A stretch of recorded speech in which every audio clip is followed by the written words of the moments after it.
Listening to the radio the other day, GBNews on the radio, and there are some adverts on some sites where it's basically gambling adverts, but the whole advert is about gamble responsibly because if you don't, this will ruin your life. That's their advert. That's just the advert. Surely this is bad. Oh, it's bad that all the gambling adverts are basically anti-gambling adverts. Yeah, I mean, that's the one thing that might make me lean towards banning them, is constantly being lectured by gambling companies about responsible gambling. People complain about gambling adverts. Mainly they complain about them just because there's so many of them, and they complain about gambling sponsorship in football because so many teams are sponsored by them. That is largely because gambling advertising is so restricted on television. It can't be on before 9 o'clock, and they don't even put them on now in the breaks between and before and after football games. So you've got a relatively limited amount of space and time to put gambling advertising on, and you've got a lot of gambling companies. Over time, the industry will coalesce. There'll be fewer and fewer companies. At the moment, there's a lot of them out there fearing a ban on advertising, which actually encourages them, ironically, to advertise more. But over time, you're not going to see half the Premiership sponsored by gambling companies because it will just naturally. There'll be winners and losers, and the big companies that get their brand well known will succeed, and the other ones will tail off, I think.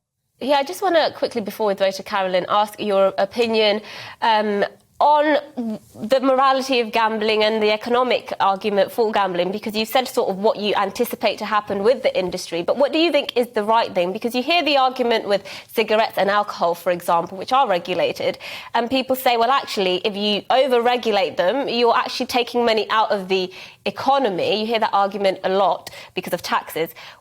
Is there a moral case and an economic case to deregulate or promote even gambling?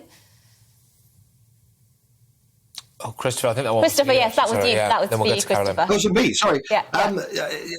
Is there a moral case to deregulate it? Well, I mean, I think regulation in Britain, generally speaking, is pretty good for gambling, and we have a thriving gambling industry. It is very important that you do have, I think, branding, sponsorship, advertising, because it's still a relatively new industry, the online industry. And there is still a sort of Wild West out there on the internet that isn't regulated at all. The online industry is regulated much more than people make out. And so it is important that, if you're a gambler and you're going on the internet, you want to know that this is a company that pays taxes in Britain, is regulated in Britain. And advertising and sponsorship is a really good way of doing that, because a company, by sponsoring, for example, a Premiership football team, is saying, we're here to stay. We've got enough money to do this. We are a serious company, not a fly-by-night company. So sponsorship and advertising doesn't just help the gambling companies, it does help the punter. And also, of course, it helps sport. There's a huge amount of money in sport. I'm a big fan of snooker. Okay. It would be devastating for snooker if gambling advertising was sponsorship was banned. OK, all right, it's time now. Finally, she's just been sitting there looking resplendent with that wonderful hair, but now it's time to actually hear from her. It's Labour MP for Swansea East, Carolyn Harris. Look, Carolyn, I have only put one bet on in my life, and the horse died, which actually stopped me from putting any more on.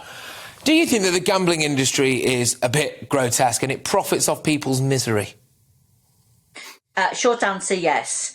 And that is purely down to what Chris won't want to hear, the moral argument. I deal with people who have taken their lives, lost their homes, lost their families, and the regulation that's currently there is based on the 2005 Act. If I tell you the iPhone wasn't even invented till 2007, then you will understand how technology has developed so much faster than legislation have. And the current situation is that the ability of the industry to invade every possible avenue into someone's private life through the phone, through emails, through advertising, it is dangerous for those who have a problem with gambling. It is encouraging those who are vulnerable and susceptible to have a problem with gambling. Yeah. And it is destroying society in the sense that people are spending more than they can afford. Their lives are being put at risk. Yeah.